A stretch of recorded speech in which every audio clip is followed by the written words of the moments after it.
4절에서 우리의 생명이신 그리스도 예수님께서 나타나실 때 그때 우리도 예수님과 함께 나타나게 될 것이다 말씀하셨죠.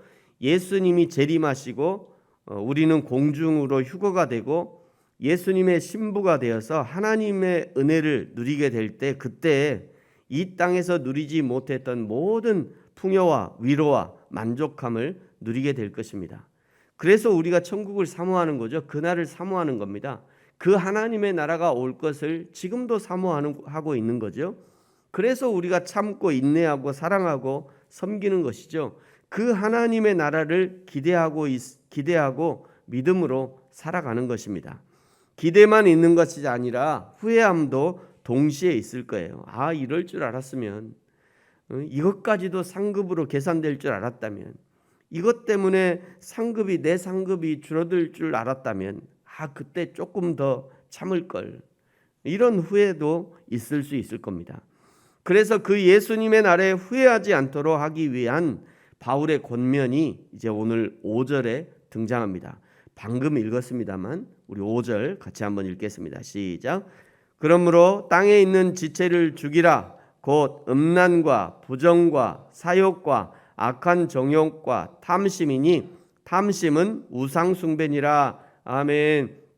음란, 부정, 사욕, 악한 정욕, 탐심, 이런 것들이 결국 땅의 지체에 이끌리는 것이죠.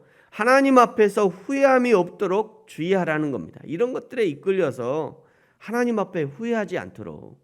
특별히 우상 숭배란 부처나 바위나 나무나 하나님 아닌 것을 하나님처럼 섬기는 것을 우상 숭배라고 하는데, 그런데 그것만이 아니라 뭔가에 욕심을 내는 것, 탐심도 우상 숭배래요. 탐심도. 제가 금융을 아는 지인에게 들은 이야기인데요. 우리 그리스도인들도 재테크를 하잖아요.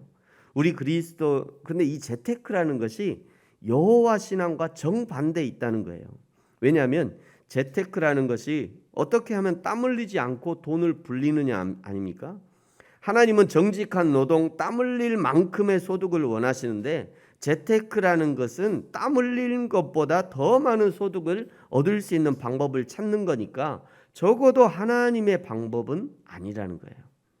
최근에 광풍이 불었던 그 비트코인 같은 가상화폐도 마찬가지예요.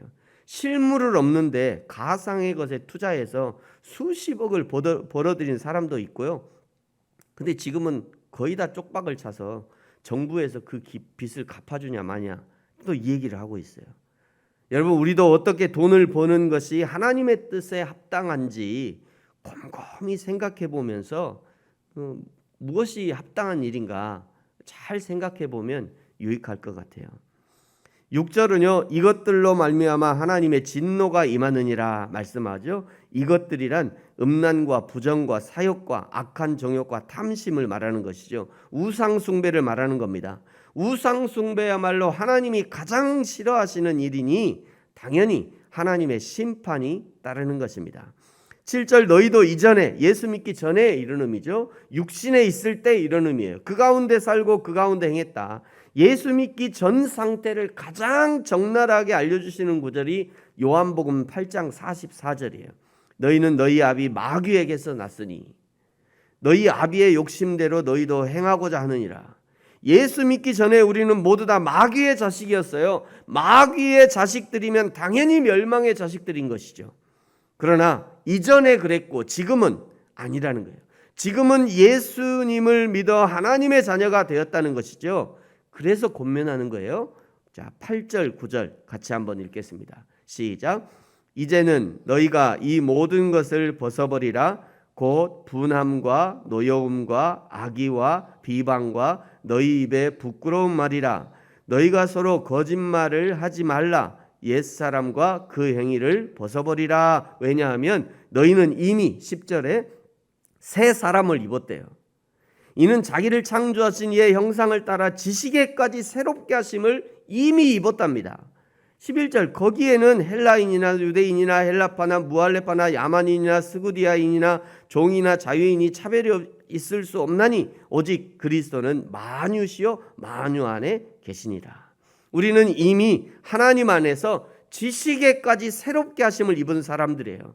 이것을 좀 더 알기 쉽게 번역하면요, 지식에 이르도록 새롭게 하셨다, 이런 의미입니다. 지식에 이르도록 새롭게 하심을 입었다. 곧 인간이 진리의 지식에 이르도록 성령께서 깨닫게 해주시는 영적 계조를 말하는 것이죠. 하나님이 새롭게 해주시는 지식은 오직 그리스도와의 연합한 생활에서 흘러나오는 신앙적 지식, 곧 영적 통찰이에요. 또 지식에 이르게 새롭게 하신다는 것은 현재 진행형이니까 지금도 계속해서 새롭게 하신다는 그런 말씀이죠. 하나님의 성령께서 이 아침부터, 이 새벽 눈 뜬 그 순간부터 우리를 새롭게 하시려고 하나님의 말씀 앞으로 나오게 하신다는 그런 의미입니다. 그래서 오늘도 저와 여러분의 지식을 하나님이 새롭게 만들어 가고 계시는 것이죠. 이것이 우리를 새롭게 하시는 하나님의 은혜인 것이에요.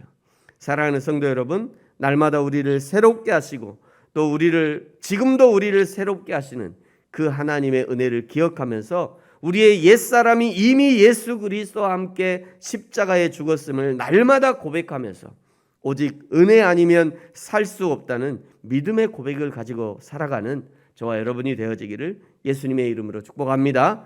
기도하겠습니다. 하나님 아버지, 감사합니다. 우리를 예수 그리스도 안에서 살리시고 이제는 하나님의 영광을 위한 삶을 살게 하시니 감사합니다. 날마다 성령 하나님의 인도하심을 따라 살게 하시고 이전에 죽었던 자아를 따르지 않게 하시고 지식에까지 새롭게 하신 하나님의 은혜를 따라 살게 하여 주옵소서. 감사합니다. 예수님의 이름으로 기도합니다. 아멘. 하늘에 계신 우리 아버지여, 이름이 거룩히 여김을 받으시오며 나라가